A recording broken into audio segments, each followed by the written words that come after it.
Hello, and welcome to another episode of Some of Our Parts, the podcast where two friends talk about the movies that add up to make us who we are. I'm Lindsay, And I'm Jim. and this week it's Jim's pick. Jim, tell us about the movie that you had us watch. This was a big movie, not only in society and in the media entertainment, but also for myself. It came out in Christmas of 1973, The Sting with Robert Redford and Paul Newman, reuniting them from their big movie, Butch Cassidy and the Sundance Kid. Mm-hmm. And same director, also. Same director, George Roy Hill, directed them in that, and then also did this movie as well. So this was the Christmas release of '73. So this was the big movie of the year, and it was also a big movie in '73. I was sophomore in high school, so this was the date movie you took to for somebody for over Christmas time. Nice, nice. I was gonna ask because I know you also said like your family did movies for Christmas, but this Yeah, was that was this was not yes. the family. This was the dates. This was the date. This was the year that that we got away from going to the movies as a family, or my brother and I would go to the movies together. This was the Mhm. first year I remember I asked, a girl to go to the Okay, movies with me, yeah, on Christmas. So, and this was the movie. So, nice, and nice. it played a big part in how we dressed Mm-hmm. going forward for prom and stuff. So, what we saw were cuffed pants came back, vested suits, three-piece suits for guys our age, and Mm-hmm. fedoras. So Okay. yeah, it was all it was a big part of the fashion scene, even in Huntington, West Virginia, if you can Woohoo. believe that. Yeah. So but Party like it's 1936. exactly. So yeah. So as a matter of fact, we even I can there's a picture of a group of us. I'll have to find it somewhere in our junior year. It was after the Sting came out, where we did a thing for our art class, and it was we did a home video, a home movie, but it was about gangsters, and so we all had the fedoras and wore suits and stuff like that. Mhm. So, but it was played a big part in how we dressed and how we acted sometimes. And had you? Well, I know you didn't see the movie when it came out, but No, no, I missed that. I My think I probably parents, saw it when your dad saw it. So, yeah, my parents were children when this came out. They were 13 and 8. mm, So I was not around, thankfully. But I had not seen it before this either. okay, I and certainly like know who these people are because if you're a person who watches movies, how can you not? Or if you go to the grocery store and buy salad dressing. no, there you go. Were you familiar with any of the actors in the movie?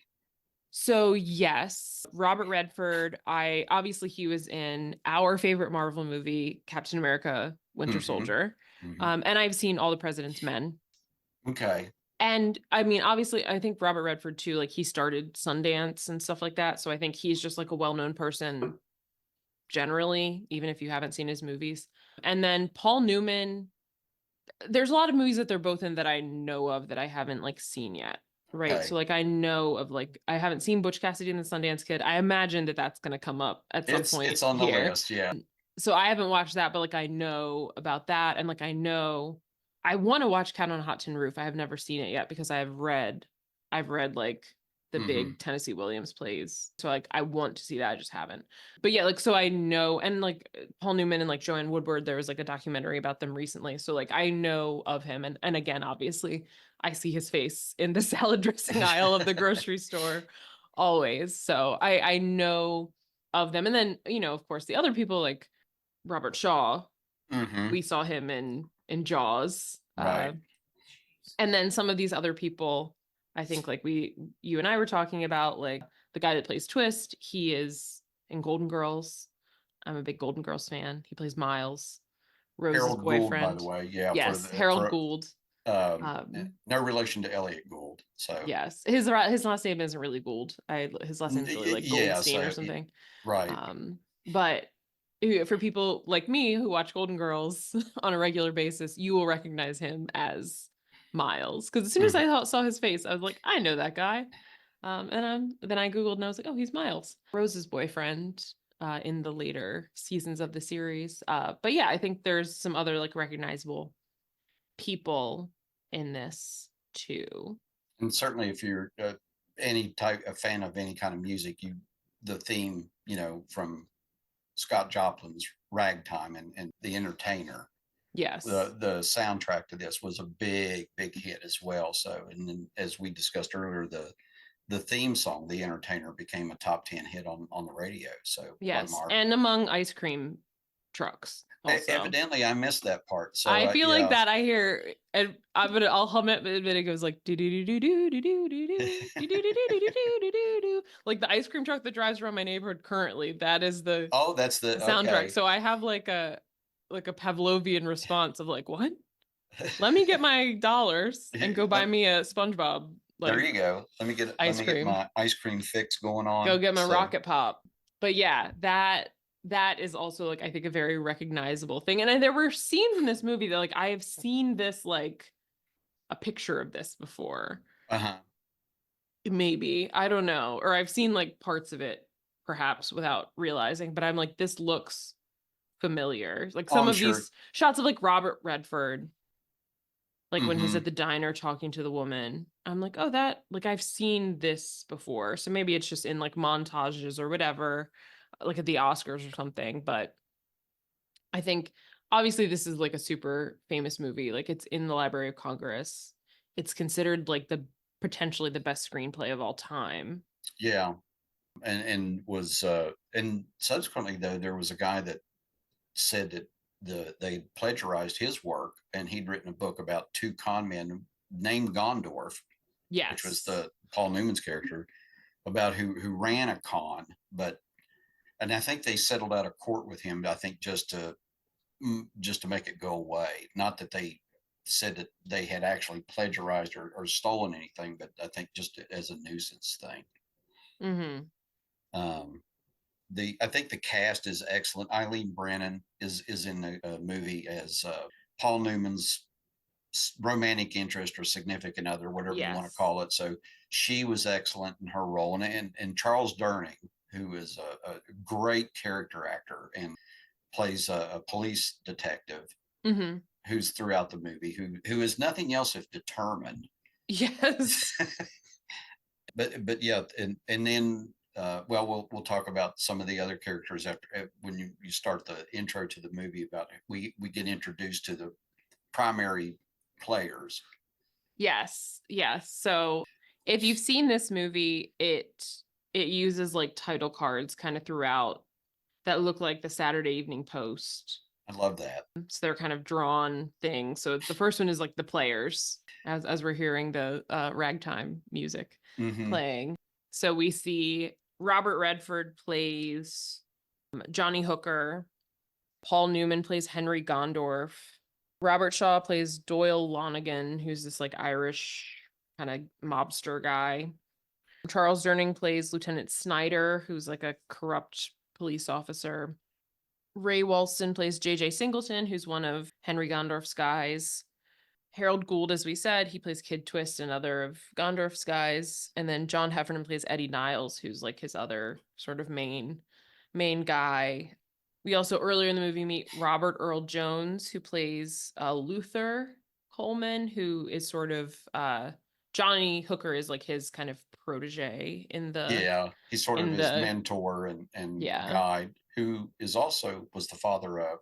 James Earl Jones. Because when I Hmm. saw his name, I was like, Robert Earl Jones. That sounds familiar. So yeah, he's the father of James Earl Jones. If you Um, Google him and you see a picture of him younger, mhm. James Earl Jones is a spitting image of him. Yeah, so Yeah. you could definitely see that. But you can he had a small role in this, but I thought it was an excellent role. They Hmm. came across as the kind and wise, sort of paternal figure to Johnny Hooker. Yeah. And I mean he is the motivation for a lot of what happens for the rest of it. So he is, even if he's not there the rest of the movie, he is Hmm. important. He plays a significant role despite not being present for the whole movie, Exactly. right? And like everybody knows him, and like he's obviously like important. He's an important connection between all of these people. Like Johnny Hooker can say like, "Oh, like I know Luther," and then another guy can say, "Oh, I know Luther," and that becomes like that's always your in. Yeah. If you know Luther, like that's you're being vouched for. basically. And I think it said something going back to looking back at the movie. I didn't think maybe much of it at the time, but going back in the 70s, where, by the way, if you're all not aware that Luther is black. Right. If you And didn't know James Earl Jones is James, black, well, also I'm his just saying. father So, is yeah. black. So, and they say, who, and everybody else is white, Hmm. except for one other character who is the guy that they rent the equipment from for. Yes. But, everyone holds Luther in such respect. Hmm. And, and that they come together for Luther Yeah. out of, because of what he meant to them, that he was not only just one of them, but he was like, like the best one of them. So, Hmm. and then just known as a great person and a great guy, and just everybody had a great deal of respect and sympathy for him. So, Yeah. Yeah. Like everybody within this world, even though they're all like con artists, yeah. So, are all very respectful of him, which again, this movie takes place in 1936, so seems rather progressive. There are some people outside of their group who call him the N-word, but again, it's 1936. But like within this group of people, like everybody holds him in very high esteem and like yeah. seem close with like his like Johnny Hooker seems close with his family. Yeah, they And all know him, and yeah, and well, and even Luther uses the N word in describing himself, but that's, I think, like you said, that's part of the era that it was. yeah. Yeah. So, Well, yeah, because he's using it as like other people would say, I am. right, would say Yeah. that they're not going to trust me. Yes. Yes. But yeah, I think we kind of get introduced to like a lot of the people at the beginning, and then we kind of get into the action of it all. So we start in Joliet, Illinois, which is like outside of Chicago. So we start with kind of a bunch of guys in rooms wearing fedoras, talking about like kind of moving money around, getting money from bookies, and they all seem to work for this like larger network ultimately of Yeah, this Doyle Lonigan guy. So he has all of his places that he owns, and they're talking about, oh, what was your take? Like, how much did you make this week? And then they gotta deliver the money, basically, deliver the cash. So one of the guy who is taking this cash to be sent, he stumbles upon this older black gentleman being robbed. Robert Redford also comes to this gentleman's aid. Robert Redford goes to chase the robber to get his wallet back. Meanwhile, they take the money that the guy was delivering. That gets dropped and knocked out of the way in this. And they pass it off as if that was the old black guy's money. Right? He's like, oh, I was supposed to deliver this to like a guy I owe some money to. Like, can one of you guys take it for me? Because he had been cut like in the leg and he didn't want to call the police. And obviously, they're all involved in illegal business. And the guy who was working for Lonigan is like, oh, yeah, I'll take it. Because Robert Redford is like, no, no, no. Like, I don't want to get involved. That's too much. The guy's working for Lonigan is like, oh, I'll take it because he thinks he's going to steal this cash, right. basically. Robert Redford is like, oh man, you gotta like hide it better than that. You can't just walk around with this wad of cash. So he shows him how to hide it, but he just takes it. And so when the guy gets in the cab to go make his delivery, he like sort of unfurls this handkerchief and it's like, oh, there's nothing in it. It's Like full of tissue paper. it's full of tissue paper. Yeah, there's I nothing of love that. value in it. And then we learn that the older black guy is Luther. Obviously, Robert Redford is Johnny Hooker, and the guy who was posing as the robber is also with them too. So it was a whole scheme to steal that guy's money, which was great. At first, I was like, "Wait, what's happening?" And then I was like, Yeah. "Oh, look at that! Look at Mhm. that! You guys got me." I was also tricked by the sleight of hand involved here. I was going to say, were you pulled into it though? When did you think it was a real robbery? And then because everybody else did. That was like, because Yeah. everybody talked about all the twists, in the movie. So Yeah, yeah. That was one thing I wrote in my notes. I was like, there's a lot of like setups and payoffs and twists. And what's funny is that at some point there are so many like different layers of it that it feels like I don't know, it feels like a Shakespeare comedy where there's just like 10 things going on, right? Because it's like Right. this guy's actively is like involved with this person who's scamming him, and he doesn't know that that's also the person he's trying to kill. Also, this other guy is trying to kill him, but then the FBI wants him to bring him in, and then he's gonna double cross the guy that is helping him run this other con. So it's like, you need the red string and all the pictures You do it. to Yeah. keep them all straight. But it does feel like, I don't know. I feel like 12th Night, right? Because it's like in Hmm. 12th Night, Viola is dressing as a boy, so people think she's her brother, and she likes the Duke, but the Duke likes Olivia, but then Olivia likes her, but thinks she's a boy. It's like that level of like layers and hijinks and confusion happening. Exactly. No, you're. Um, I think yeah, it's a good comparison. Yeah. Yeah, so we get there eventually, but right now we start with this one little This is scheme, yeah just to give us a taste. the first of some to come. Yes, So the first of many. So this is like the most money they've made in like any one thing. I think they said they got like $11,000, which right, like in 1936, it was a fortune. that's a lot of money. They were like, wow. Of course, Robert Redford, he goes to pick up his like girl who's a burlesque dancer. Can I just say, as good looking as a guy as Robert Redford is, and Johnny Hooker is, Mhm. that's his girlfriend. I'm just saying. Yeah.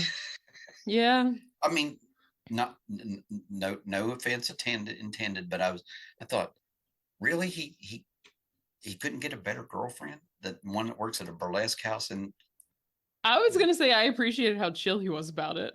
oh well, it's not that, but it's just like she was little thin, Yeah, yeah.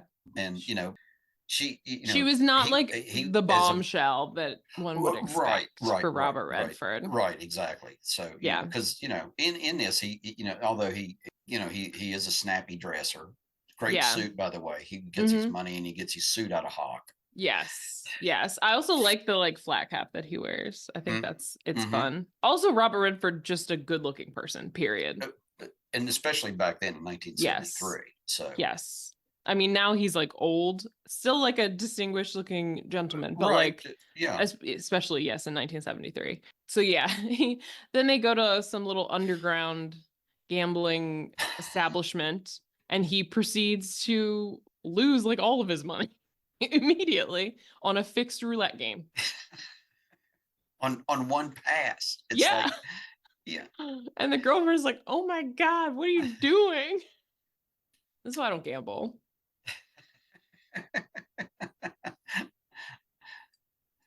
I guess I'm the temptation would be too much for you to. No, I just don't like losing money. If I have to part with money, I want like a gooder service. I But if get you. you can just put money down and then you just lose it. It's just gone and I didn't get anything. No. So as an I, aside, I was I'll going play a scratch off. That's where I draw the line. a little story. Denise and I went to Las Vegas one year, and we were at the roulette table, and same as Hooker. Mm-hmm. And a guy came over to the roulette table. Now we were just playing little tiny, $1, $2 bets. Mm-hmm. He comes over to the table. He's younger guy, younger, and then proceeds to put $5,000 on black or red or whatever it is. Loses, puts another $5,000. This is cash. He pulls out cash. He has cash and loses. Lost That is so stressful to $10,000 me. and just walked away. Yeah, as I was hyperventilating, I said I would shoot have a panic myself if I attack. Yes. exactly if I lost $100, I would back then I was I'm having a stressed panic out attack. hearing about that. Yeah, so I lost like $20 in penny slots at like the casino downtown, and I'm like, oh, disgusted. Yeah. So yeah, true story. So yeah, $10,000. $10,000. Although Anyways, my mom likes to play roulette if oh, she's at a place, and her strategy, I think this is a smart strategy, is that she will just keep her like small chips in. So she gets like a chip bigger than like $5. She puts in her pocket. oh, okay. And then it's away. So It's she just away. keeps the small ones out, and anything bigger she just stores away, and that's how she ends up Oh, okay. winning money. That's a good strategy. when my mom was pregnant with my brother, we went to Atlantic City because it was like Thanksgiving break or something. I was in high school. My brother and I are far apart in age. So she was like, it's my brother's born at the beginning of December, and Oh, this is so she was Thanksgiving. close. And I was like, imagine how this looks. It's like, I was like, we look like the most like redneck people. You're at the Taj Mahal playing roulette, Perfect. about to pop. But she got a little money. It was fun. That's all right. Nothing And wrong with that. anyways, gambling is stressful. I say all that to say. Then it turns out the guy Doyle Lonigan finds out that his money runner's money was stolen. Right. And this is an interesting scene because we like only see, people are like talking on their old timey phones, and then they go to tell him, and we don't see his face. We just see the back of him for a while until the very end, and then you see him in profile because he like turns his head to respond to the guy. But basically, he's like, these people need to be killed. Have somebody local take them out. Yeah. But it was just like it made him look very scary because he's like kind of sitting in the dark, and you just see like the back of his head, and then like just a little bit of his face when he turns. Sinister. This is when we see Johnny go to Luther's house. He's obviously like close with the family. They like greet him, welcome him in, which again, like is like a whole like black family in 1936 with this white guy. And then the other white guy that was like in their scheme is also there. Right. And this is just the gathering place. And like they're tight with like his wife and like the kids and like yeah, all of that, which is it's a nice scene. And also we find out Luther's wife also used to be a scammer too. Yeah, a grifter. A grifter, yes, sorry. In 2024 terms, we would call them a scammer, but they're grifters in the 30s. I forgot the word. Grifter. She was like pickpocketing people and whatnot. But now they're going to church. Yeah. So she can play bingo and probably try to probably cheat at bingo. Yeah, exactly. That's what I was thought. thinking. As soon as she said she was going to play bingo, she was like, I want some of that money. And I was like, and I'm sure you're going to find a way to get it. That's right. Yeah. But obviously everyone's kind of jovial because they just got like a ton of money. And at this point, Luther says, I'm retiring. This is it. I'm done. I'm going to go to Kansas City and work with my brother at like his freight company. And Johnny is like, what? I thought we were like had a good thing going, man. We were working together. But Luther tells Johnny to go to Chicago and hook up with this Henry Gondorf guy, because he will kind of teach you how to like run the big con. The big C. Yes. And then they leave, Johnny and the other guy, who I think is an Erie guy. They leave. And again, I did write a note also about their outfits. Like also the other thing about the 1930s look is the very short but wide tie. Yeah. It's such an interesting look. But I love like the pinstripe suit and everything. Right. As if you see pictures, and sometimes even when you tie a men's tie, the back part, the thinner part, sometimes it's not supposed to. Well, it doesn't show now when you tie, but back then it would show. That sometimes when you see some photographs, but the ties were way shorter than what they are now. To be fair, also their pants like were higher waisted. And then but I do like the fit of the suits. It's sort of like the higher waisted, like wider leg pant, and like the sort of longer jacket that's like tapered in at the waist. I think it's a nice look. Good look. So they're not as boxy as they became in the 50s. They were a little more fitted, but the pants were wider legged, and then like I said, that's where we started seeing cuffs on pants in the 70s come back into style. Yeah. I do feel like now people are getting men are getting into the wider leg pants again. Like when you watch red carpets and stuff, or it's better. I'm very over the tight pants that are ankle length. I don't want to see they're wearing somebody else's clothes. I don't want to see ankles anymore. I don't want to see them. I don't even want to see them. Like that's a big fad on the golf course for professional golfers now. It's the joggers. They call them. No, I want to see guys wear regular pants. So, yeah. In any case, The outfits are cool. But Johnny and this other guy then get cornered by Snyder, who is a corrupt cop who's being paid by Lonigan's people. I think in all of these sort of crime movies, there's always the corrupt cops, right? Like you watch The Godfather, you watch like Scarface, they always got cops in their pocket. Yeah. So they sort of beat him up. And they are like, hey, the guy you stole money from was like running money for like this big dude. And you need to like pay up or die, basically. Right. But Johnny gets away. But then Luther is killed. And they realized that if they got found, they were going to find Luther. Yeah.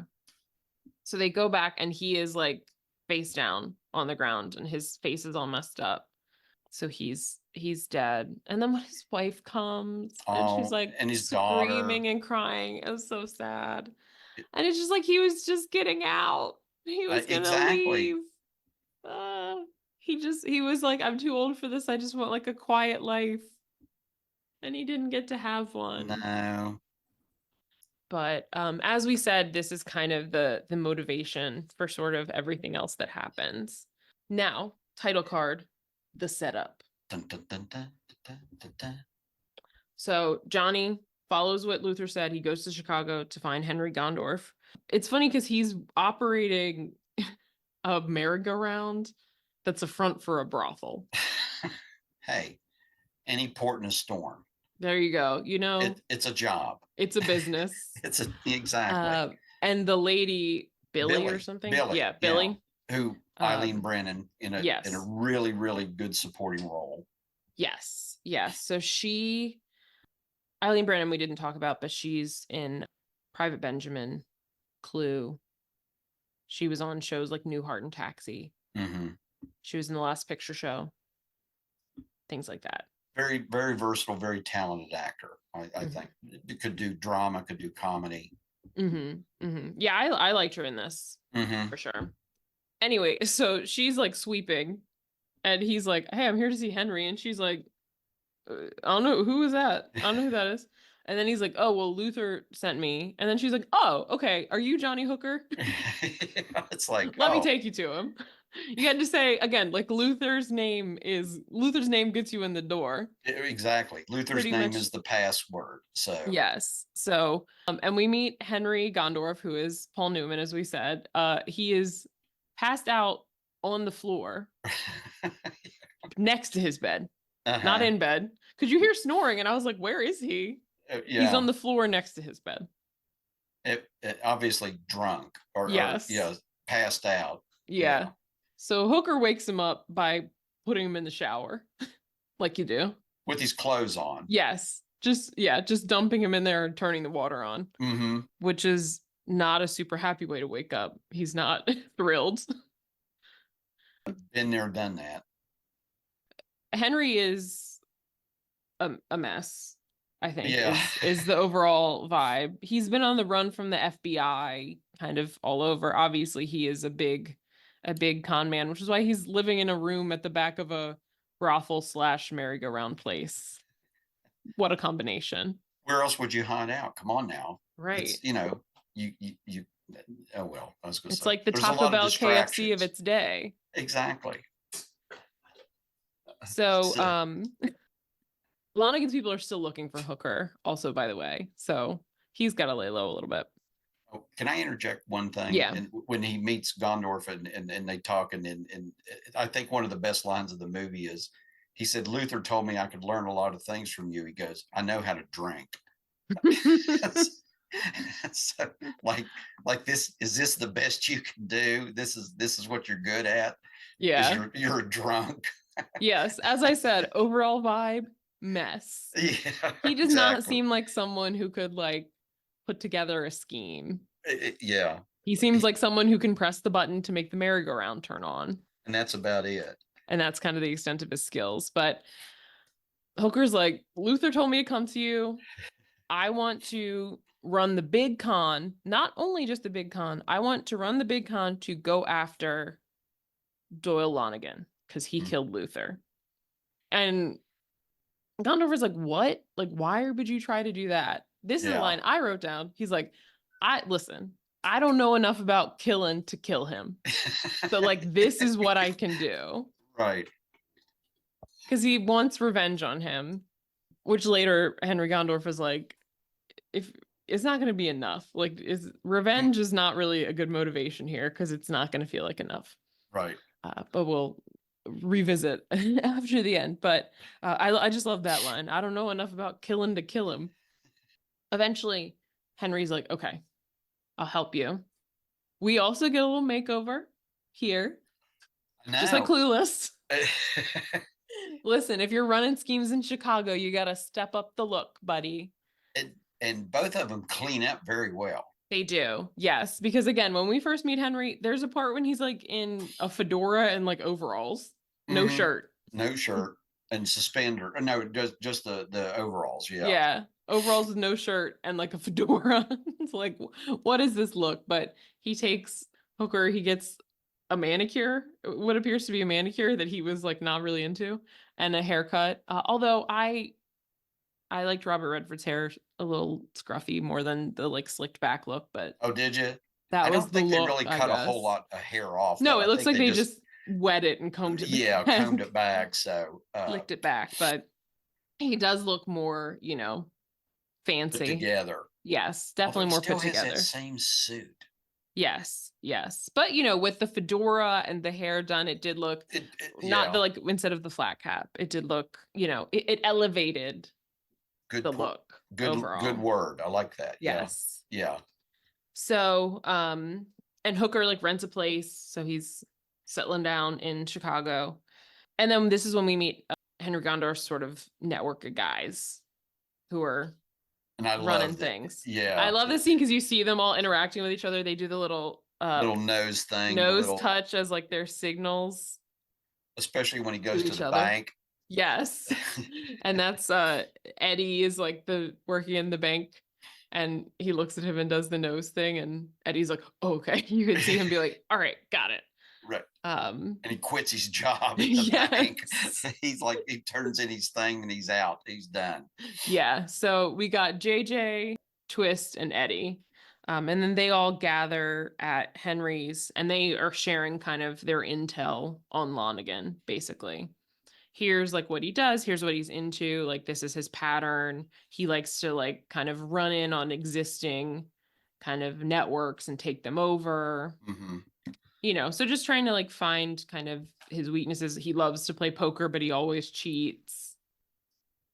That sort of thing. So they're sort of just trying to find his weakness, his vulnerabilities, the screw, the thumb screw, or whatever the term is, whatever they can use to like get at him, draw him in. JJ says at one point, he says, I don't know what to do with him. He's an Irishman who doesn't drink, he doesn't smoke, and he doesn't chase women. So, but he likes to play poker. Yes, he likes to play poker, and he always wins because he cheats. And then all their eyes light up. It's like, oh, now we got Here we go. He's also very vindictive and kills for pride. So that's good. This sounds like the person to go after.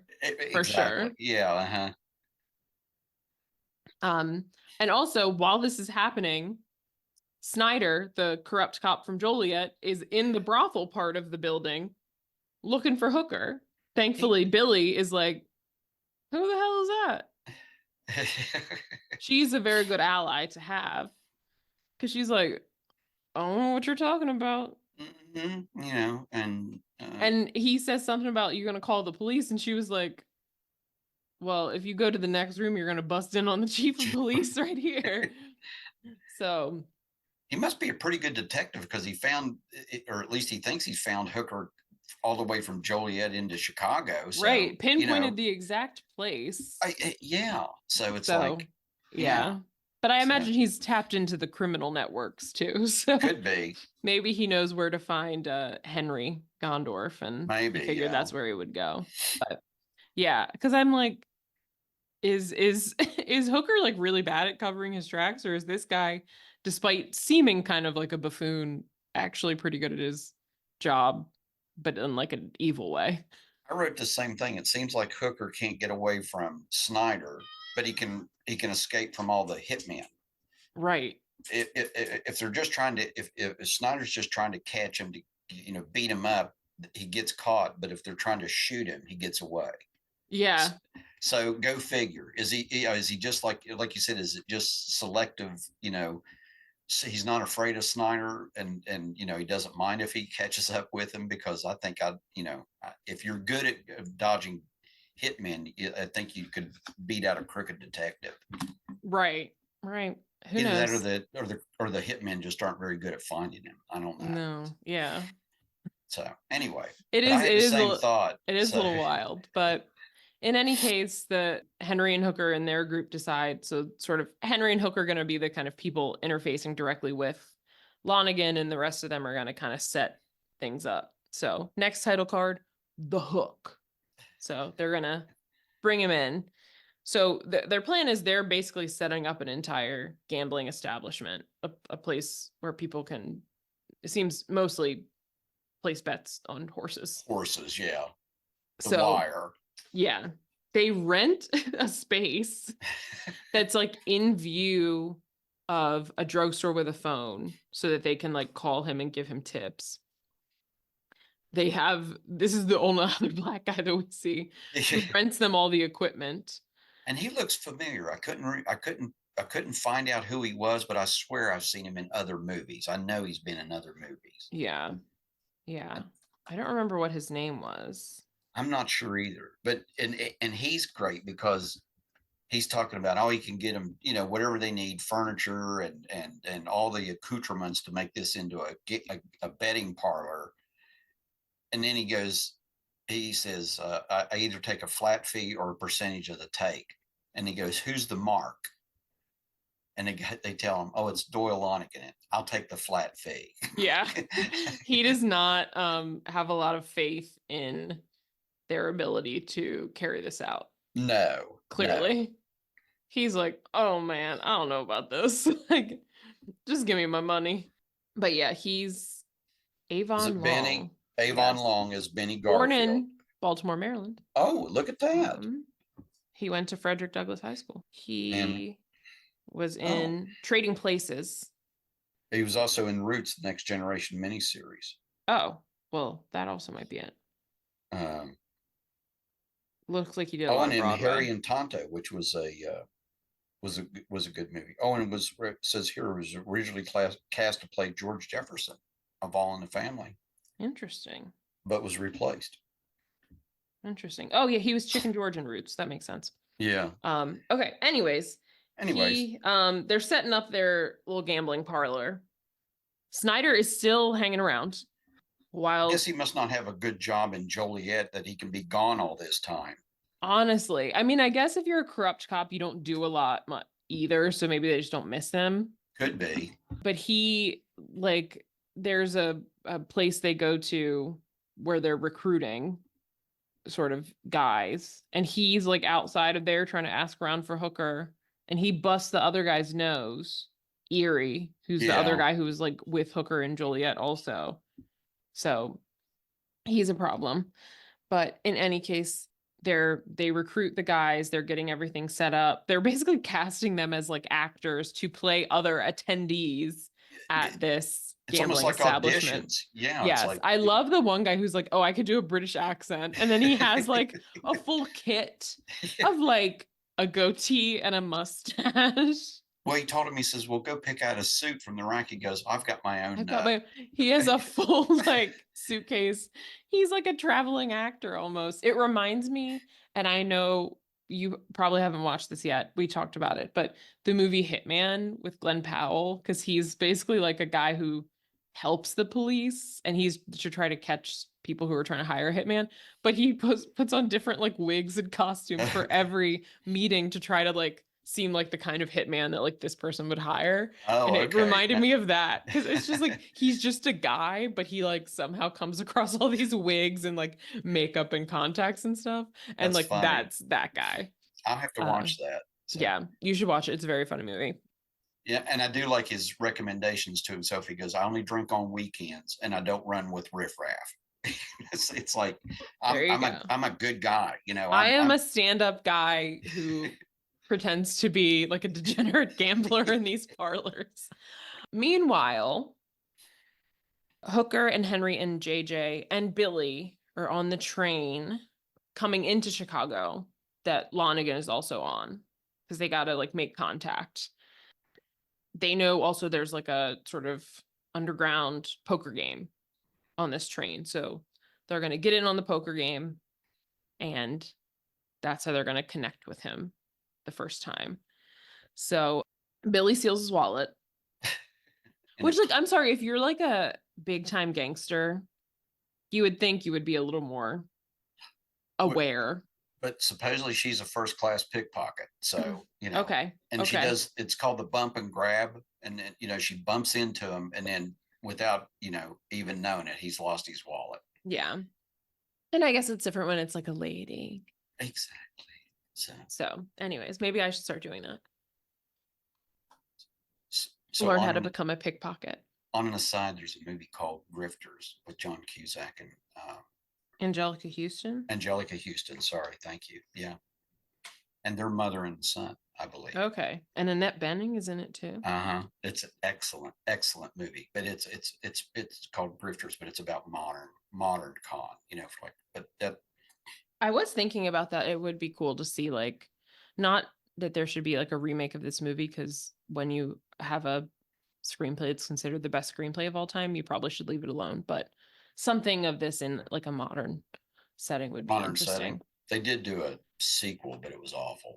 Yeah. Well, and I imagine the sequel was just a continuation. It was the same story. It was like still in the third. I want to see something with where people have iPhones. See how this works. You know, how do you con people with the internet? You know, watch Grifters. But I also guess that's sort of like, I don't know, like Ocean's 8 is. Yeah, sort of, kind of, but yeah, Grifters is more small time. It's like this. It's more personal, you know, on a one-on-one basis as opposed to. Yeah, that's good. I'll study it. Yeah, so that I can learn how to become a grifter. Okay, all right. So you could do all the, you know, the disguises and stuff, and then, you know, exactly. Although I have a lot of hair, so it's a little bit hard. I think, but it's okay. I think you could work with that. So I could do a wig. Yeah.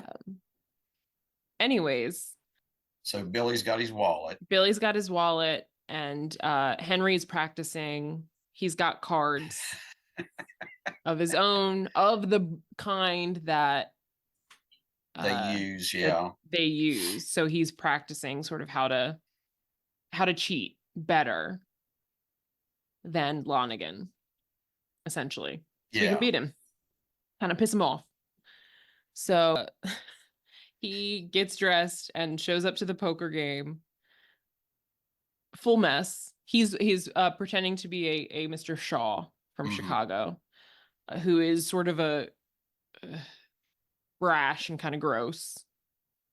He comes in and he enters saying, "Sorry, I'm late, guys. I was taking a crap." And he's also pretending to be drunk. Yes, he's pretending to be drunk. He's carrying a bottle of, it's not actual gin, but he's pretending it's gin, because he said that gin is easier to cut, I think. Yeah, they don't know if you water it down. Yeah. So it's and it's good old Gordon's gin, which I've drank. So yes, he is. I did right. He's acting like a whole drunk mess, and Lonigan is not a fan. He's also not wearing a tie, which Lonigan, he's like, "We are gentlemen here. We wear a tie. Right. We wear ties at this table." And he keeps calling him the wrong name on purpose. Like, he keeps calling him like Loneman.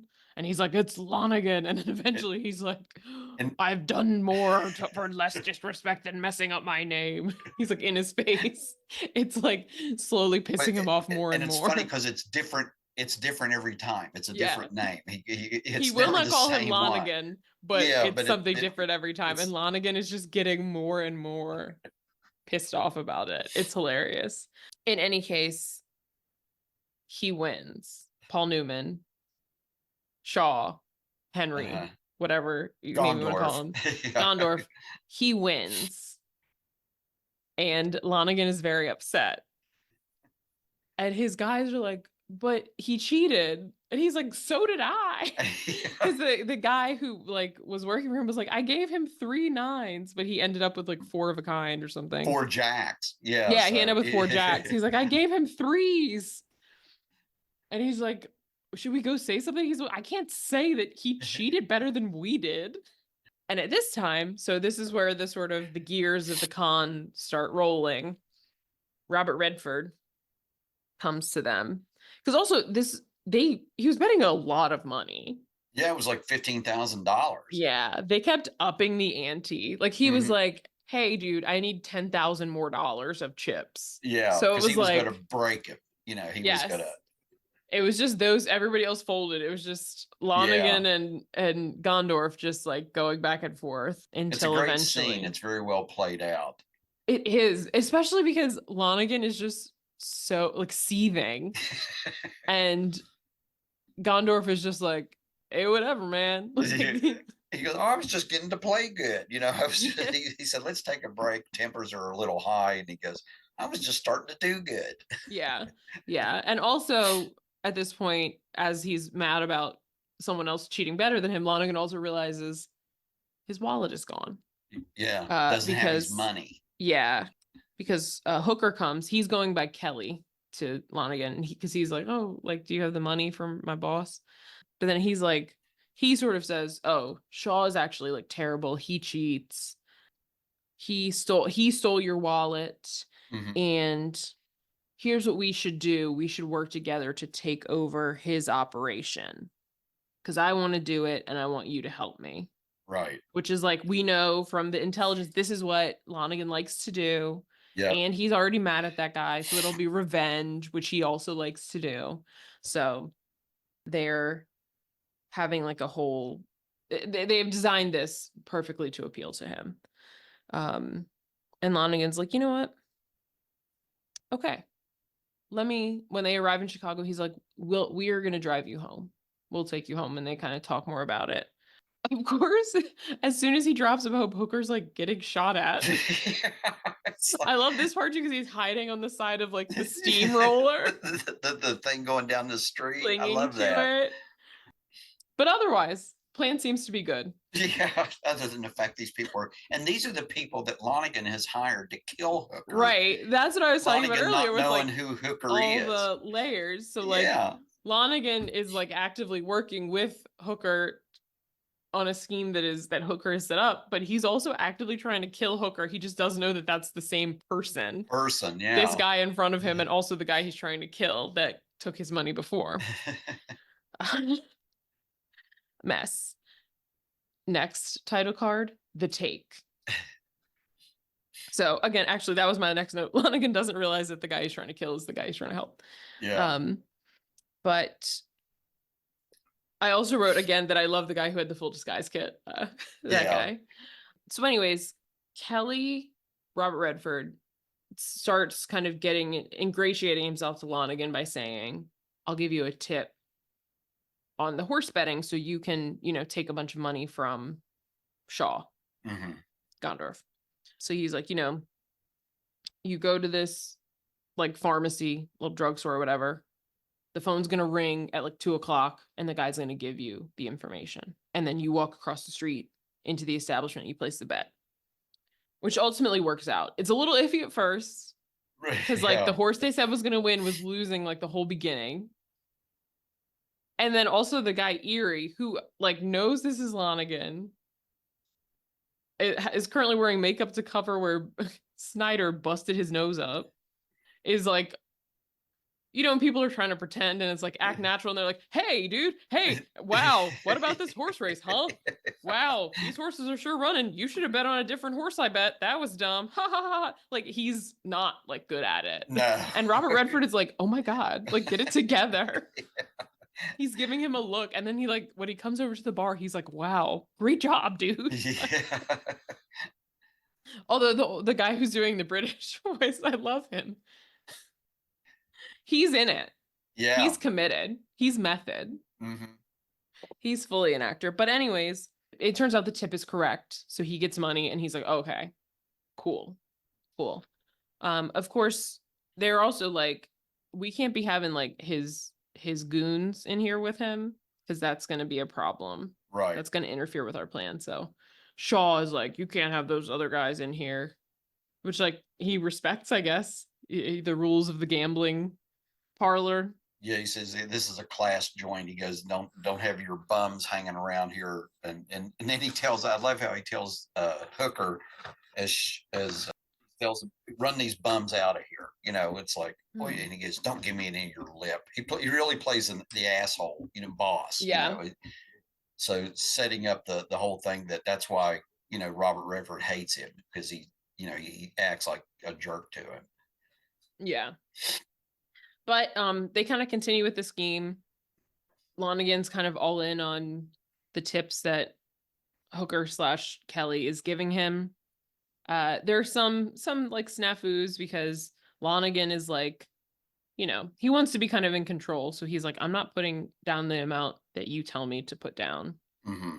I'm putting down the amount that like I want to, or like whatever cut I'm giving you. Well, you owe me this for like your boss taking my money in the poker game. So this is what I'm giving you now. And he's like, I'm picking you up tomorrow at 3:00 because he wants to meet Kelly's partner because Kelly explains how he gets the tips on the horses. So basically, he says he has a guy that works at Western Union, which is where the information is communicated. And he basically holds it, shares the tips. Then he tells the bookies so that people can put their bets in before the bookies know the results of the race, even though like the race has been done. And then that way they can get ahead. So Lonigan's like, well, I want to meet this guy. And Kelly's like, well, we can't just like go into a Western Union office. He's like doing something illegal. Yeah. And he's like, okay, well, I want to meet him. So that's what we're going to do. So Hooker has to call Twist and he's like, could you guys figure something out? Because we got to do this. He's like, I don't know if we're going to be able to like rent an office by tomorrow at 3, but like, we'll figure it out. And they do. And I love that about Twist. Twist is like, okay, whatever you give me, I'm working with it, and then we're going to get it done. So yes. Once again, Hooker's being chased by Snyder, and gets caught. I mean, you know, just or almost. Yeah, it is truly just that Robert Redford is a touch more agile than Lieutenant Snyder because he's being chased. He's on foot and the guy's chasing him in a car. Then he goes to like the train station, climbing up over fences, and Snyder just can't get over the fence as quickly as he can. So he gets away. But also then he's like talking about this with Henry, and Henry's like, why didn't you tell me like people are trying to kill you? Yeah, why didn't you tell me Snyder was after you? Right, like we're on the same team here. Yeah. He said you can't treat your friends like marks. Like we're cool. Yeah. Like let me help you. Right. And he's like, no, don't worry about it. I got it. Then it's time for him to meet Lonigan to go see the Western Union guy. And he's at this diner and there's a new waitress that he's hitting on. He's obviously very nervous. He just keeps looking at the clock because he's like, I hope Twist figures something out. Yeah, he's got this figured out. Yeah. Because who knows what's going to happen. Because like I'm going to get killed basically if he doesn't. So he's just hitting on this new waitress at the diner. And she is not really giving him much of the time of day. She's just like, do you want this food? Like, I'm at work. This part I loved, this little scheme. So Twist and JJ go to the Western Union office and they make this guy leave his office, like a Western Union, like telegraph man, whatever. They make him leave his office because they're like, oh, we're here to paint. And he's like, oh, well, can I just stay here and work while you paint? And they were like, no, we have to like cover up all your stuff. You can't you can't work in here. Just go. It'll be like 20 minutes. And then you can come back. And they're like, okay. And so they're covering it. They're dressed as painters. They're covering everything up. And then Twist unzips his paint. his painting suit, and he's got like a full suit on underneath. He pulls out a picture of his family Was to that great? to takes away the other guy's family, so it does look like it's his office. And then he sits down, and God, it was so clever. And then Lana get a Hooker come to the back door, and he pretends to be the guy, and it's great because he's like, "Oh my God, we can't like meet in my office. Like, I'm not supposed to be doing this here. We have to meet somewhere else." So he JJ's like painting the wall, JJ is actively painting. which I thought, and it's an ugly color. It's like the walls were all like beige, and now it is like Kelly green. Green. Like fully like not subtle at all. Just like No. it's like they just went and they were like, "Give me some paint." Yeah. What paint is the cheapest? Okay, give me that. Green paint. Or what Yeah. paint can I like swipe from someone? Probably. So, or maybe what they had left over from setting up their little gambling parlor. It's just such a good scheme. Because then he like Twist leads them out, and then JJ replaces the picture, takes the drop cloth, and then just leaves with a wall half painted. Oh, and the best part too was like Twist talks on the intercom, and like the secretary's out there, and the guy whose office it is out with the secretary. And he's like, "Why is someone like calling for us on the intercom?" But of course, when he gets back in his office, everyone's gone. Right. And he has half a green wall. And he's looking at the wall, and it's like, what the hell? What just happened? It's so funny. Like, I did not know what they were gonna do, and I didn't expect that, and it was just hilarious. It was priceless, wasn't it? Just like excellent hijinks. I said that was one of the best. The improvisation about the telegraph office was brilliant. It was just, it was so good. It was so funny. And just like, I think one of the things that's so funny about this movie is just like the dramatic irony of it, that like we are always in on parts of things that like the other characters are not, that just makes it, and seeing them try to react to it is so funny. It's so enjoyable. So anyways, Lonigan is now assured of the scheme, having met this person, the Western Union guy. And he's like, "I want to pay to like take over this operation." So he's following the plan. Exactly. Basically, they were like, "Cool, this is what we want." Meanwhile, the FBI comes after Lieutenant Snyder, and they take him to this station that's like kind of remote. It looks like a warehouse. Yeah, it's looked like a warehouse, kind of like it looks like a place people get killed, because it's like a warehouse like by the river kind of thing. If anyone ever saw Casino Royale, it looks like the place where they took James Bond to torture him and kill him. That's the vibe it gives. Yeah, but it's a secret FBI like station, basically because they know all the police are like in the pockets of various criminal elements, and they're like, "We don't want the police to know we're here."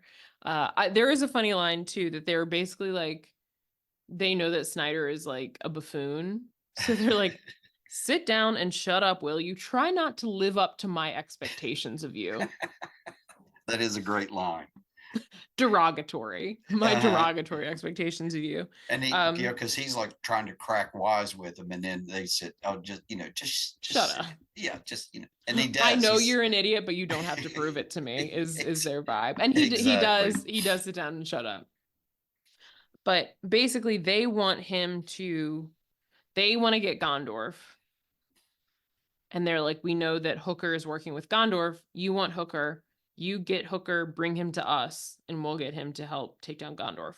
He is not super cooperative initially, but they press him basically, and they're like, "Here's what we want to do. We want Hooker to set up Gondorf. Hooker to like set up a scheme so that we can use that to get Gondorf," which is like, again, it's just like layers upon layers of things happening all at the same time, which we know will eventually come to a head. Because eventually all these schemes are going to crash into each other. All the red strings will come together. Exactly. So back at the gambling establishment, Lonigan tries to place a bet, but he's too late because like the line was long. So the next day he's like, "I'm placing a big bet So he says to Hooker, like, you better make sure that like my bet gets in on time because like I'm placing a very big one. Hooker keeps going to the diner to hit on this waitress. This was where I thought I had seen this scene before when he like comes back at night and it's just like him and her in there. Oh yeah. I don't know. Maybe these like shots of Robert Redford just seemed It familiar could to be. me. Yeah.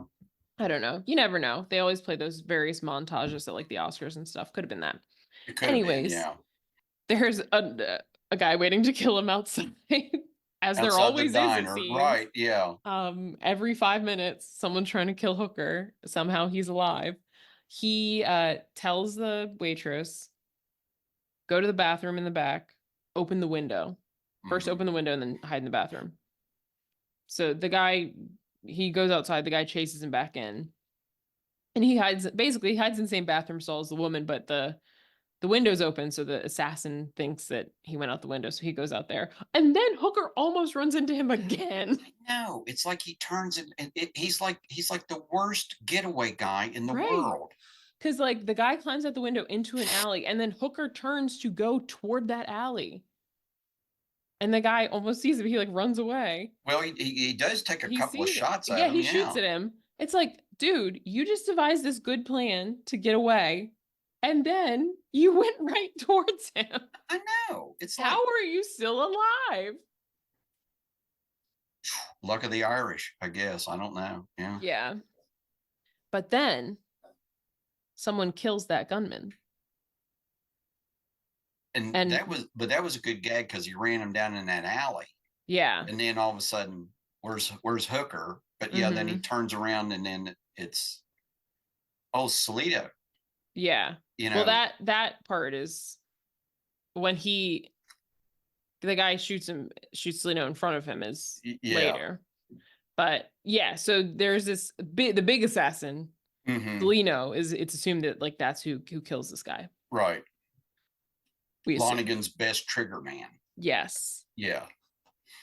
So, but then Hooker gets snatched up by Snyder.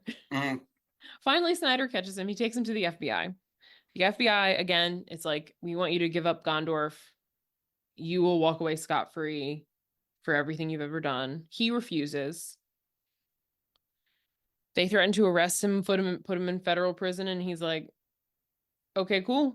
Great. Yeah. We'll have a nice ride together. He's like, I'll get out on parole. You're not going to make these things stick.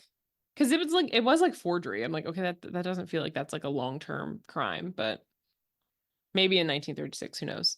Oh, it was counterfeiting. Because he'd given counterfeit money to Snyder to try to pay him off, and then he found out because they were going to try to get him for passing bad money. I think that was a big deal back then, counterfeiting.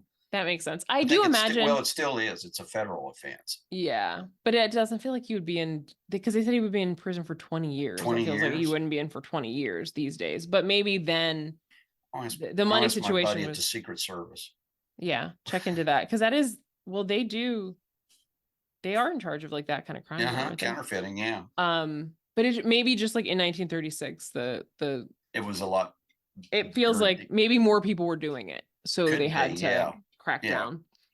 In any case, they say they're going to send him to prison for counterfeiting, and he's like, okay, good luck with that. Then they threaten Luther's wife. They're like, because we know that she was doing some grifting also, and how about we throw her in prison? Yeah. And that is when he's like, okay, like, I'll help you out. So once again, Luther, very important person, despite having passed away, is driving. Yeah, is still the driving force behind all this. So his influence is still felt this part of the movie. Exactly.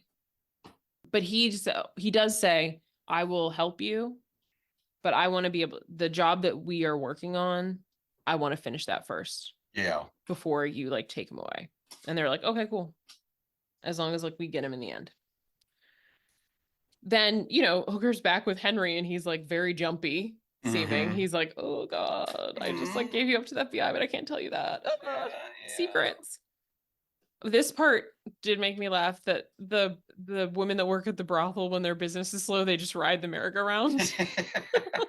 Billy comes in, she's like, Henry, business is slow. Can you turn on the merry-go-round for the girls? And all Girls. these women, all these like scantily clad women are just riding this merry-go-round.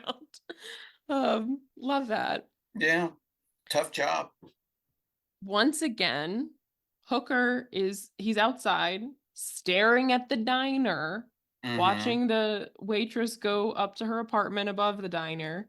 And I said, it feels like you have probably too much going on for this to be your focus, but here we are. He's lonely. He is, but also like, I don't know. When I have a lot going on, the idea of dating is the last thing on my list. I But don't think it was dating so much as just he was lonely. well, yeah, I'm just saying, you're working in a brothel, man. did think of that, but I don't know. Well, later he says you're just a regular person. He goes, I never met a regular girl. Sure. I still think priorities. I You're being almost killed on a daily basis. I'm just saying. think at Leave this this point woman it's become alone. part of his daily routine. He's just used to it. Exactly. Yeah. It's the same as shaving. But It's just something you do every day. Dodge the hitman. he goes in up to like her apartment to talk to her, and she is again dismissive, but she eventually lets him in. She lets him in. She just like walks away from the door and leaves the door Mm-hmm. open. She's Yeah. not like, please come in. She's just Yeah. like, okay. But Whatever. then he does say like what you said, that like, they're both just normal people. He says, I'm just like you. It's 2 a.m. and I don't know nobody. Yeah. Yeah. Just, maybe he's been on the run so long he doesn't know what that feels like to have a connection with somebody or something. He has a little girlfriend back in Joliet, the burlesque lady. Oh, she left him after he dropped all of his money on that crooked roulette game. Well, that feels like a sound decision that she made, honestly. She was probably the smarter one out of the two. So. Yes. In any case, the next day is going to be like the big day. And so neither Gondorf nor Hooker can sleep. They're both kind of up. Yeah. We also see this, like, we keep seeing these like gloved hands. Mm-hmm. And like a gloved hand like turns off the lights, and it's like, the thought is that this is this Celino guy. Yeah. He's gonna try to come kill Hooker. Hooker. And again, we have this feeling that like all of these things are about to collide. Mm-hmm. So Hooker wakes up and this lady is gone. Yeah. And I mean like gone. Like no clothes. Closet empty, clothes gone. Appears to have taken his money. I thought his money was still in his wallet because he looked, I and I thought there was money. I thought there was money in there. I wasn't clear about that. There was paper in it. I have to rewatch it. Yeah, I have to rewatch it to see if it was money, because that's what I thought. I thought, oh yeah, she's cleaned them out. Yeah, because it looked like it was like just paper, but I don't know. I don't know. In any case, she is gone and all of her stuff is gone. So he's like, dang. Whatever. Everybody's getting ready, mm-hmm. putting on their best looks for the culmination of the con. Hooker goes out. He's leaving. He's walking down this alley, and the waitress is there. And he's like, oh, hey, there you are. And then we see the gloved hand again, this guy, and he shoots the woman. He shoots the waitress. And it's like, oh my God, why would you shoot the waitress? Well, it turns out she's Celino. And when you can see her body there, there's a gun. There was a gun. She was about to shoot Hooker. Yeah. And it turns out this guy with the gloves on was actually hired by Gondorf to protect Hooker. So he's been following him around. He shot the other guy. And he looks like, well, he is. He's a hood, he's a trigger guy. Yeah. He looks like an assassin. Yeah. And he looks like someone who would be there to kill you. He was not someone that I would think would be there to protect me. But he did his job. So he certainly did. So but he drives Hooker over to the place. Then, like, again, the FBI is ready to do their big arrest. Lonergan has his suitcase of $500,000, which again, in 1936, that has to be like $1 billion. Like, well, here, let's look it up. So $500,000 in 1936 would be worth how much now? That Because is a good question. that's a good point. 500,000 in 1936 is worth $11,338,032 today. Whoa. He's carrying around $11 million. I mean, you think about that. Right. Now I want to look at it. Because back then a house could probably run you $500. Yeah. Oh my God. And like the 11,000 that they stole at the beginning, that's like $250,000 now. Yeah. So see,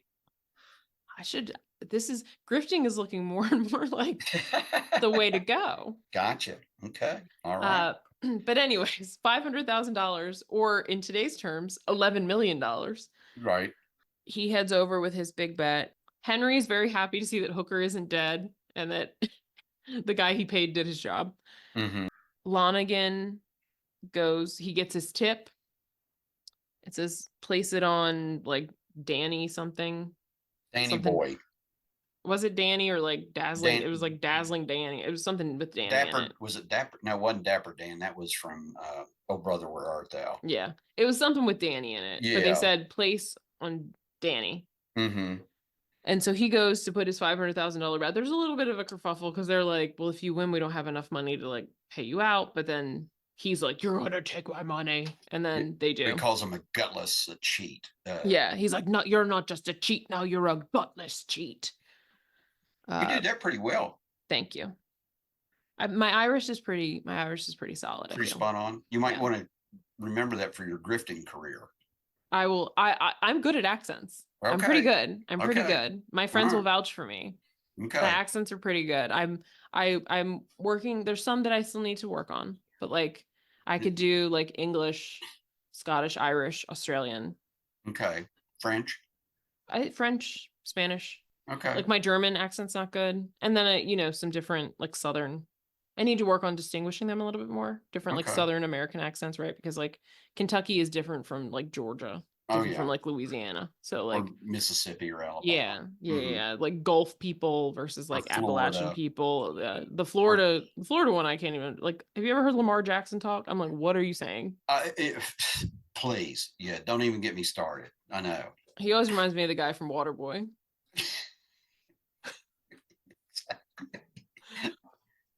Oh well. Yeah. So my accent work, I feel solid about it. I think you got a solid career. The good thing too is that so many people are like, there are many people in life that I meet that they're like, you look just like my niece, you look just like my cousin, you look just like my sister. So you look just like Dwayne Johnson's daughter. Exactly.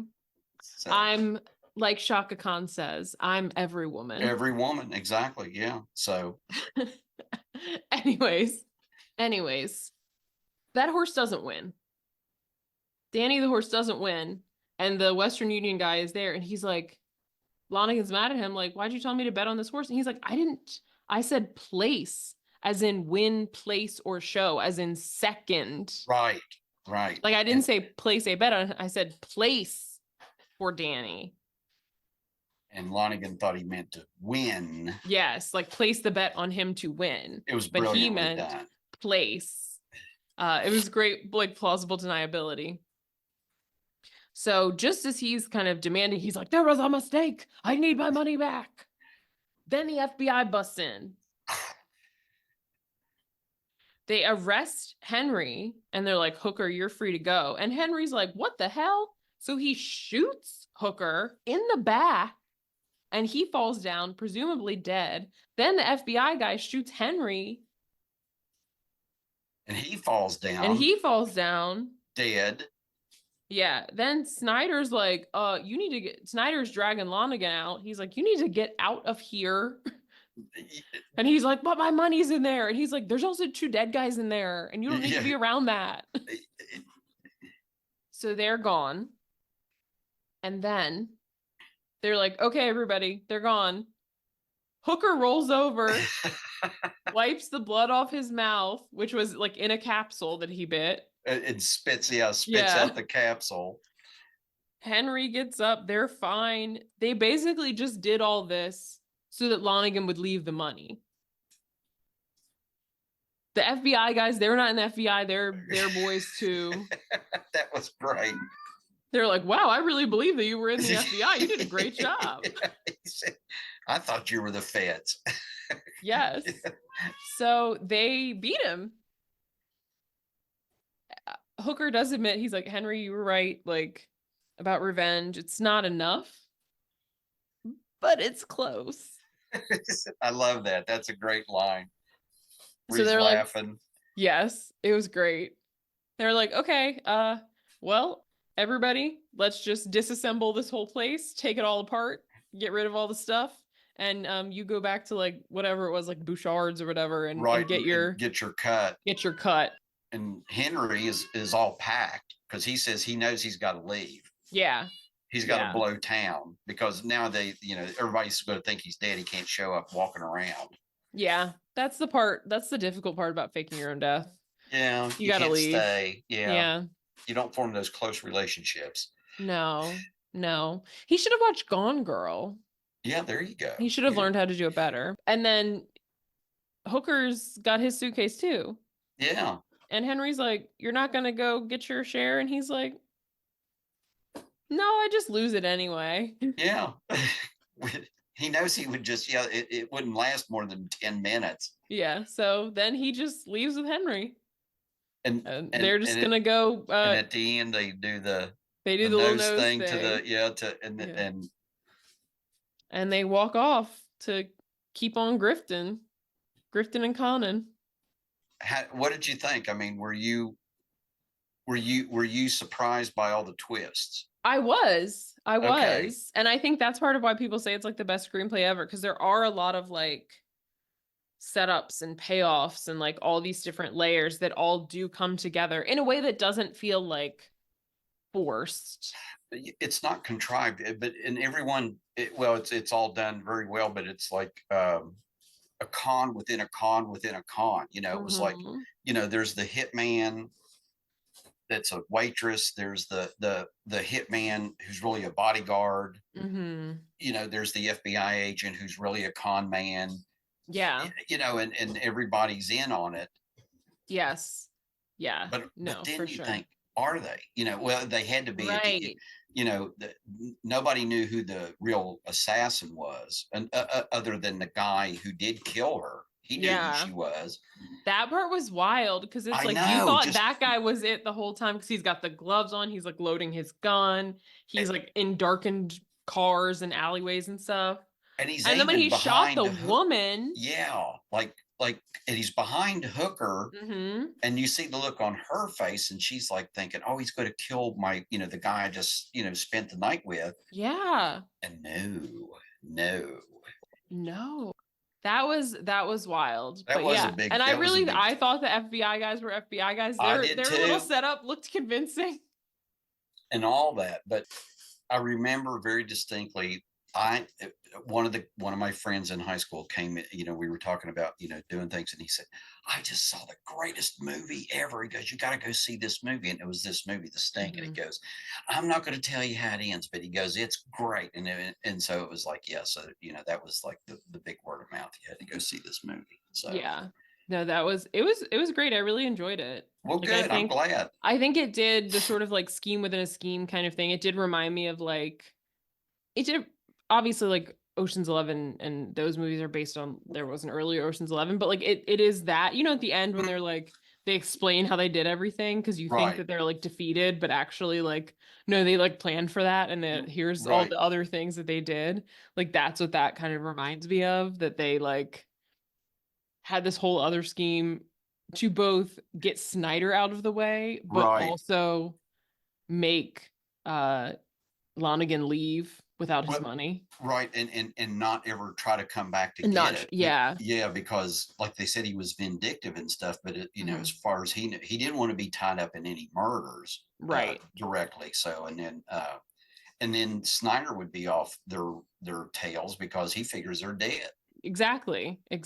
So it's like they thought of everything, like every contingency. And and how elaborate everything was, where it was all put together. And that's where I liked Harold Gould's role as Kid Twist, where he was like, he just arranged everything. He got Yes. all the I love that he was just like central casting exactly, yeah. for the gambling place. I love it because when the kid comes in with his nose messed up, he was like, "Didn't that guy yeah. at that place I was just at the other day bust your nose up?" He was like, What "Yep," and he was like, "And you're still here. You got moxie. You have it. You're hired, man. Go get a suit off the rack." and I liked where like just going in where he went into the bar or whatever, and he goes, "Get the list." It's like, oh, who's Mhm. in town? It's like, oh, here's the list of Exactly. all the con men. It is. It And the was other very guy's like like, he's the "Give me the casting list." director. Yeah, it's like, oh, okay, so you're, and he goes, oh, we got Jimmy Choo Choo, and we got, like, we got the big casino from out of Las Vegas or wherever. So it was just, yeah, just everything. It was all so well done. Yeah, and then they had the whole like fake like Western Union thing in the back with him with JJ like calling out the racists as if it was the radio. I know that was fabulous. It So was great. They had such a good setup. and, It and was everybody just played their role to such perfection. I thought, throughout it was because you didn't know if the FBI guy was real, because you think, oh, he sold out, Hooker sold out, Gondorf and stuff. And then, Mhm. that's how, because I thought at the end, I thought they really killed each other, when Yeah. I saw the movie. So, that was like, No, for sure. I was just yeah, like, oh my God. Well, because you see also when they're getting ready, you see that Gondorf like packs his gun. gun, yeah. So But he's ready. yeah, because you think, well, maybe Presumably he this is the thinks, real gun. right. And you think maybe he thinks, well, if there's trouble, with this, Yeah. I thought he was gonna maybe con. shoot Lonigan. Yeah, exactly. Or if Lonigan decided to bring his two hood buddies in, or Mm, whatever. So yeah. But and I one, still think the Western Union like oh God, office scene was it, still the best where, scheme. where they just go in and it's like, and the guy goes, well, it looks like a legitimate work order. Well, you know how these supervisors are. They just, They never tell do. you anything. Yeah, they don't treat us like regular people. And he goes, look, it won't take us long, but now you got to go take a break or whatever. We'll get it painted. And it's like, and it was just so efficient. It was just like it was all so well rehearsed. Yes. It was down to a science. This is what it's going to take us 20 minutes to get this done. Everything just depended on the timing and stuff. So one of the scenes in the movie, there's a couple of things I just wanted to bring up. Part of the movie was shot in Wheeling, West Virginia, which I don't Mm. know what parts, but I have a feeling it was the part with the drugstore. Only because Mm. in Wheeling, in parts of West Virginia, there were back in the 70s, there were still drugstores that looked like that. I know there was in Yeah. Huntington. Um, the scene where Gondorf is trying to sober up after he puts the big block of ice in the sink and chips it and then puts water in and buries his face in it. Mm-hmm. If you ever watch the movie Harper with Paul Newman, he does the same thing. He wakes up, he dumps an ice tray into a sink and then runs water. It's in the 60s. And then buries his face in there to sort of like wake himself up. So I don't Mm. know if that's, by the way, I don't know if I've done it once trying to figure out if that did sober you up because I needed to be sobered up. All it does is make you very cold. So, and at the last where JJ's reading off some of the races, I just picked it up. He talks about Haverdagraw. Mm. Haverdagrace had a famous racetrack in the 20s and the 30s called the Graw. And it was a big draw for the mobsters of the time for them to come down to Haverdagrace to bet on the races. The racetrack, there's the site of the racetrack. It's not a racetrack anymore, but the site is still well known to people around the area. And then he talks about, oh, in Haverdagraw, we have, such and such winning in the third and stuff like that. So I thought that was a nice touch that they There you go. Shout out mentioned the to little historical, town that I now currently live in. So there you go. Howard Gross and West Virginia in yeah, one so anyway, one so thing. those were my that and burying your face in ice cubes. So Yes. Yes. Well, I was going to talk about the last thing I was going to bring up. Well, a couple things. First, I was going to yeah, bring up the costumes because I think the costumes were really good, the period costumes. And I'm reading now that they were designed by Edith Head, who is like an iconic costume designer, there you go. So like yeah, all about Eve. Samson and Delilah, Roman Holiday, Sabrina, To Catch a Thief, The Ten Commandments, Funny Face. And by the way, if you've watched The She Incredibles, did Rear Window also. Oh, that's what Edna Mode is based off of. yeah, is Oh, that Edith makes Head. sense if you look at her because she has like the bangs and the glasses. And the glasses and supposedly that's how Edith Head acted, was very, dictatorial or whatever you want to call it, very no capes. But yeah, she won best costume design. She won the Oscar for best and costume she should design have for this movie. But yeah, she won, and she was nominated for she won 8 in a 2-decade span, which is a record. So she did The Man Who Would Be King, Sweet Charity. That might have to go on my list, The Man Who Would Be King, with Sean Connery and Michael Caine. But yeah, so the costumes were one thing, and then also the Oscars. This was a huge, a really well received movie. So it won. It was nominated for 10 Oscars and won 7, I think. 7. Mm-hmm. Yeah, it won 7, including Best Picture, Best Director, Best Original Screenplay, as I mentioned, Best Costume Design, Best Editing. I don't know all of them. Robert Redford was nominated. He didn't win. I know this is the only movie he's ever been nominated. This is the only movie he was nominated for, which is crazy to think about for someone of that caliber. To think he's only ever been nominated one time. Well, you look at all the Horse Whisperer was an excellent movie. The Way he's in The Way We Were. The Way We Were. All the President's Men. Yeah. Yeah, that's yeah. bananas. I mean, it really is, because there's and he was good in this. But I also think that Paul Newman maybe should have been nominated. I don't know who else was nominated for Best Actor for 73. Sadly, we've lost Eileen Brennan. I didn't know she'd passed away. She passed away in 2013. She was 80 years old, though. She was. I didn't realize too that Paul Newman died more recently than I thought, because he's a voice in the first Cars movie. Yeah, he lived a pretty long life. So but anyway, so I thought all the performances were good, particularly the smaller characters in the movie. Always, it was a great ensemble. Yeah, that I would like that to also, if I'm grifting, I would like to be the kid twist of the grift. That feels like a fun job. Sort of like the organizer, planner, and be a behind the scenes person. I'm not a great liar, is the problem. I'll start laughing. Oh, okay. All right.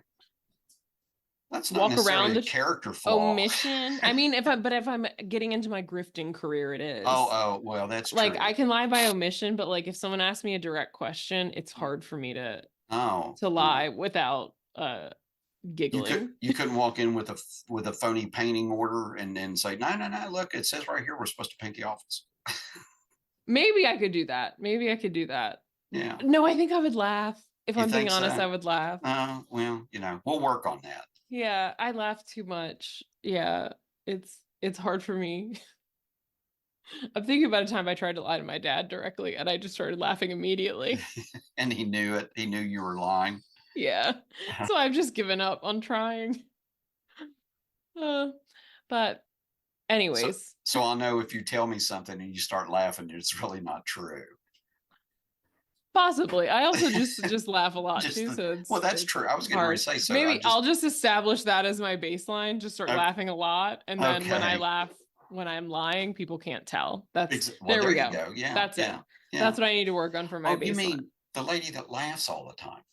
Oh my God, she laughs so much. It's really weird. She laughs at such odd things sometimes. It's very strange. There we go. She was reading an obituary and she started laughing. There we go. Now I've got it. I just need to set a baseline of laughing so much. There you go. Yeah. That once I keep doing it, it won't be a surprise. Right. Yeah. Oh no. There we go. She always laughs. She's always laughing. It's really strange. Yeah. Yeah. So yeah. But no matter what the situation, Lindsay can always find some humor in it. Look at that. Or whatever so optimistic. Whatever name you're going by that day. Yeah. Yeah. Alicia. Matilda Johnson. Yeah, there you go. Veronica. You'd make a good Veronica, maybe. Could be. Yeah. Could be. So Yeah. So I'm anyway, gonna take these notes for my future grifting career. you can So incorporate them into your whatever it is you decide to pursue later on in either acting, directing, or screenplays. for So grifting. for grifting, yeah. So there we uh, go. I have taken some acting classes, so I'll have to put those there skills you to go. work Yeah. in my So grifting. and then you utilize your costume skills in your Yeah, I can sew a little bit. I'll exactly. be like that man who that had the suitcase full of disguises. Right. Uh-huh. Put on my accents and stuff. Mm-hmm. That's So great. I can't wait. I can't wait to be a grifter. well, I'm glad you enjoyed the movie. Yeah. I thought it was a fun movie. Mm-hmm. It had some serious moments, but overall I felt the mood was light and it was entertaining. It wasn't, and I don't think the movie dragged. I don't think there was any slow Mm-mm. spots in it. It did keep me guessing, Yeah. the whole time. Spoiler alert, if you haven't watched the movie now, you heard our podcast, you'll know what Yeah. happens. But So watch it first. yeah, watch the movie when you see the advertisement if you haven't already watched it. So, and if you have Mhm. watched it, I hope maybe we pointed out some things that maybe you weren't aware of, or little details that you might have missed, or rewatch it. I've not watched it for a few years, but I really enjoyed rewatching it again. It was not at all like, oh gosh, I've seen this. It Mhm. was just as enjoyable, and I did pick up on some things that I didn't the first few times that I'd seen it. Yeah, it's definitely like a fun movie. I can see why it was both like a hit that people wanted to see and also why it was like winning a bunch of Oscars. Mhm. Because I Yeah. think that, and it makes me think of someone who's like interested in screenwriting, like how to kind of, I want to read the script now too, to Hmm. see what it looks like on the page. Yeah, Um, because a movie doesn't necessarily, it could be popular and be, award winning at the same mhm. time, I think. So, and then I think this was a good example of that.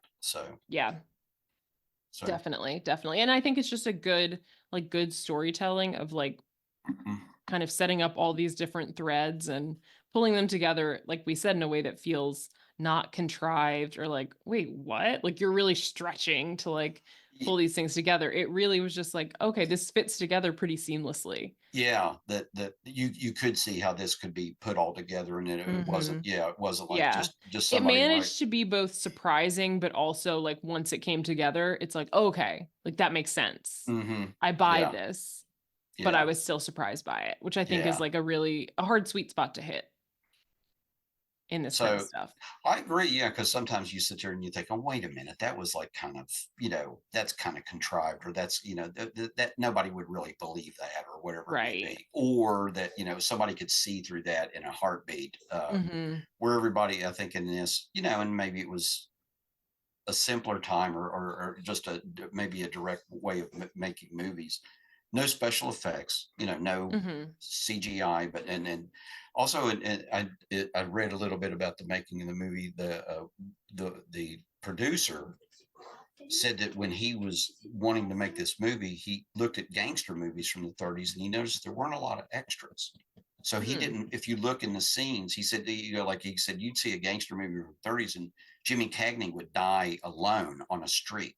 There Mhm. would not be people around. And in this one, there weren't a lot of other people. There was just the principals, and then the extras, and then the The cast. people like they hired. Right. Yeah, exactly. But there wasn't a lot of people, just milling around in the background and stuff. So, Yeah. which, Yeah. yeah, maybe added to that sort of feel of those movies. So, That's true. Yeah, and but, that's interesting. That's an interesting contrast to like the later gangster movies of like the mm-hmm, Martin Scorsese mm-hmm. movies where there's a lot of people A around. lot of people, And The there's big Godfather, there's crowded always a bunch of scenes. people around. Yeah. Well, and even, yeah, and like, And like Casino and mm, Goodfellas, there's yeah, yeah. always people around.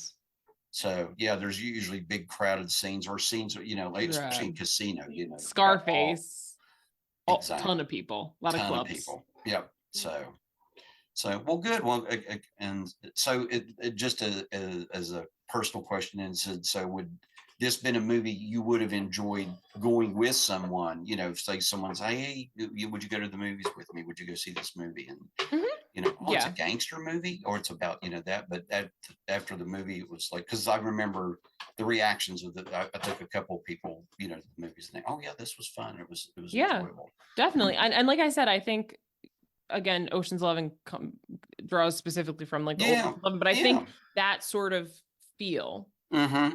of Agreed. a movie of like this scheme, this like Mm-hmm. the people that we're rooting for are like criminals, but like it's like fun. Yeah. Well, Uh, and yeah, and it's yeah, it's like they're trying to get one over on a worse person, a exactly bigger bad. yeah, the person that they're hurting is worse than Yeah, they're anybody. not like hurting anybody, but it is like we're rooting for people to like Yeah. successfully like steal money. Mm-hmm. But it is like a fun scheme thing put together, and it's like a, you know, a group of people that's like interesting together and stuff too. So I think Yeah. that sort of feel, I definitely enjoy that kind of thing. Well, So good. So I think it was enjoyable. I think again, I would also recommend it. So if you haven't seen The Sting, it is once again, I think, like I say with most of your picks, like it is a classic for a reason. It won all those Oscars for a reason. So I think you should watch it. It's a fun movie. It keeps you on your toes throughout.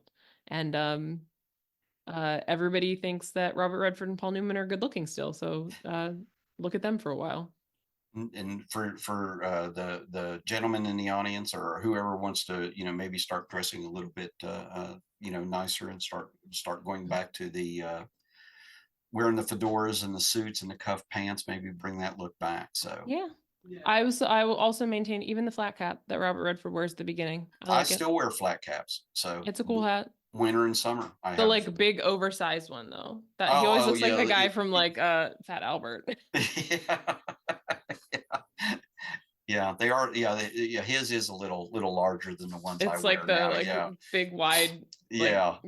I don't know, pizza It sized thing on sort his of, head. yeah, pretty big. Yeah, but But it works for him. It works. it does. So But well, also he's Robert Redford, so and what it was doesn't? Edith Head. Come on, she wouldn't put Yeah, anything on him that wouldn't work. So exactly. Exactly. Well, I think we have thoroughly covered The Sting. mhm. So any final thoughts on it, Jim?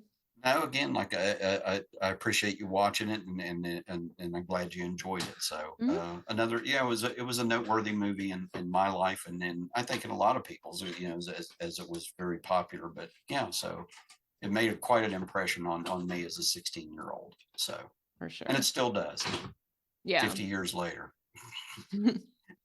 Well, thank you everyone for listening. Please subscribe wherever you get your podcasts. Please rate, review, leave us comments, especially nice ones, or if you have suggestions. Obviously, we're working through the movies that have impacted us, but at some point, we're going to need more movies to talk about. So please give us some suggestions. Maybe you'll pick one that has impacted us that we forgot to list. You can also follow us on Instagram at Some of Our Parts Pod. You can see all the movies that we talked about so far, which are pretty diverse, I think. We Pretty also much like, so. yeah, we like to post little clues for ones that are coming next. So check that out as well. And until next time, bye bye. Take care.